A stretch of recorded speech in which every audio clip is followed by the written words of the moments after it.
Welcome in. Just Kings coming up next. Jakob Chychrun, you are a Los Angeles King. He better be. He better be. Okay. That last move with Jonathan Quick, in my mind, won't make sense unless we do get some more players, because that's not going to make us a true contender at this point. It solves some of our problem, but it doesn't give us a huge upgrade like Chychrun would. So first things first, we got to talk about our cap space. So we have enough cap space without losing anybody to sign him or to trade for him, right? Because his salary does get prorated. So there's about 20 games left, so that's a fourth of the season.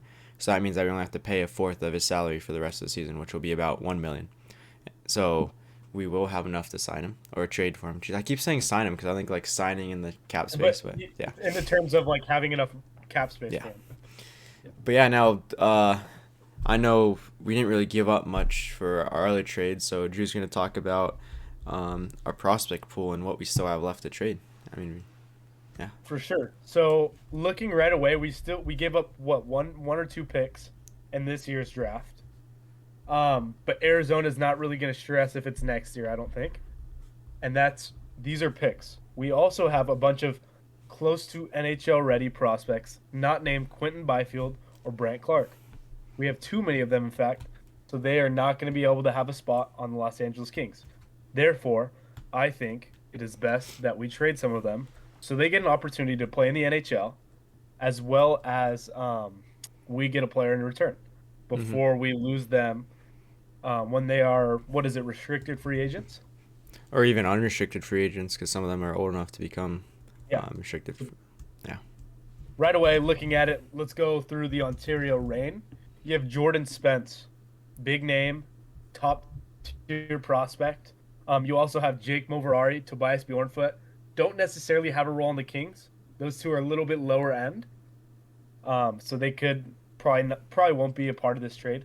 Now we're talking Alex Turcotte, high-end prospect. Samuel Fagemo, high-end prospect. Rasmus Kupari, high-end prospect.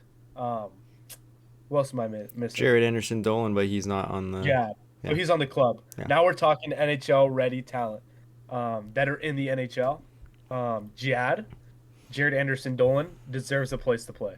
Gabriel Velarde could be on the move. Would hate to see it as he's on his breakout this year.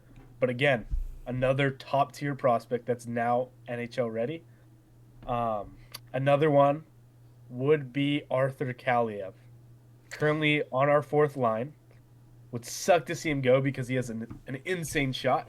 Mm-hmm. But another guy that can really thrive and is another high-end prospect that is just searching for more consistent minutes. Yeah, so building off of that real quick, on our active roster, Kupari, Gabe Velarde, and Jad are all restricted free agents at the end of the year. So if any of them do get traded, so is Bjorn Foot as well, and Austin Wagner, but he's more of a lower end prospect. Any of those guys do get traded over to Arizona, they'll have a chance to sign them long term. Right? Especially with the cap space I believe they have a big cap space, so that's not a worry for them. But yeah, we have a lot of prospects. We didn't give anyone away really for the Jonathan Quick trade. So that is the exciting part. Is I don't think Blake's done at this point. So you want to explain the whole. We talked about personally the concept of the picks that we still have. Mm-hmm.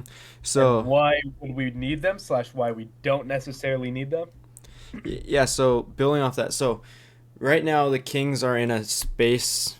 Next year, I'd say it starts of a time of like 5 to 6, 7 years where we have to win in this time period. If we don't win in the 5 to 6 years, having these first round picks of prospects that will be ready at the end of that won't really help us. Because we'll be gone with our veterans. We won't have the veteran presence that we need, and we'll be back in a rebuild. So there's a period of time for the Kings in the next 5, 6, 7 years that we have to win with the veterans that we have and these rookies that we've drafted over the past couple of years to be NHL ready and to win in the NHL. Yeah. So. And go figure. I say NHL prime used to be about 27. I'd even go down to about 24 to 30, let's say. Mm-hmm. That's the prime years of an NHL player.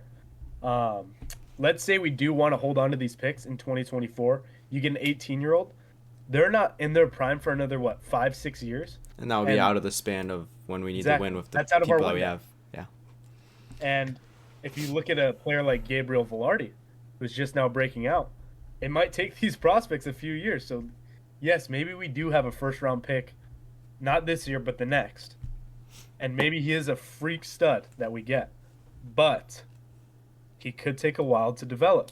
And if we're in a win now mode, I'd much rather see us get NHL proven talent than bank on prospects because that's going to give us peace of mind at the end of the day. Mm-hmm. And I'm not saying give up Byfield or Brent Clark. But yeah.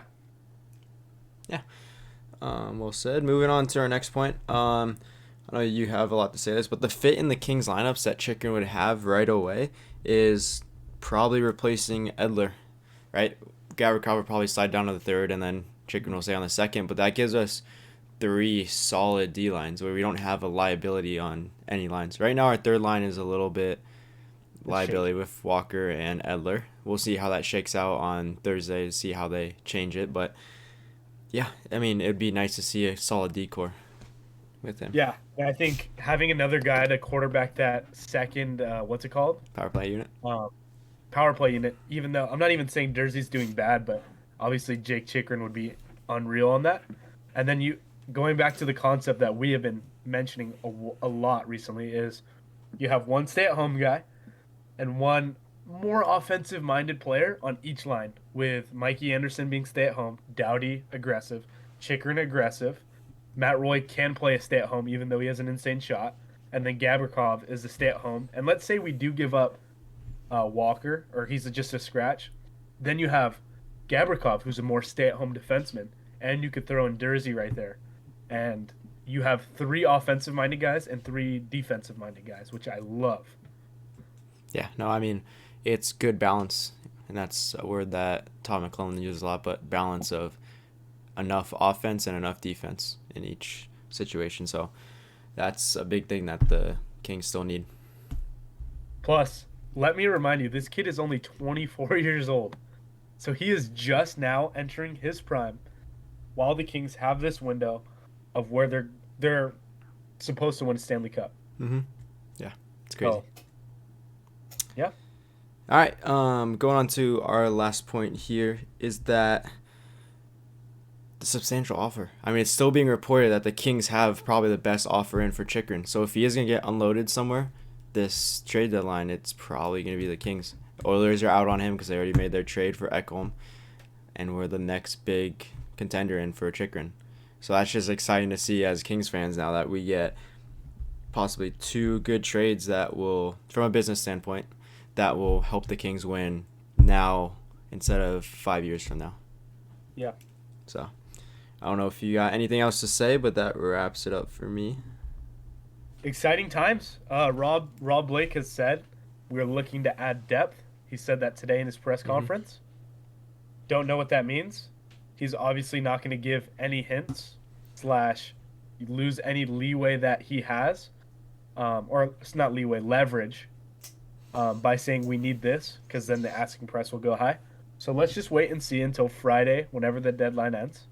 I mean, And just we'll looking at depth, if we add Chychrun, that means that we have an extra D-man, left-handed D-man that's being scratched. That seems like pretty good depth to me. If you're scratching Edler and just throw him in there for a playoff game that we need a veteran presence in, I mean, who knows? You guys. We'll see you guys in the next one. Thanks for watching.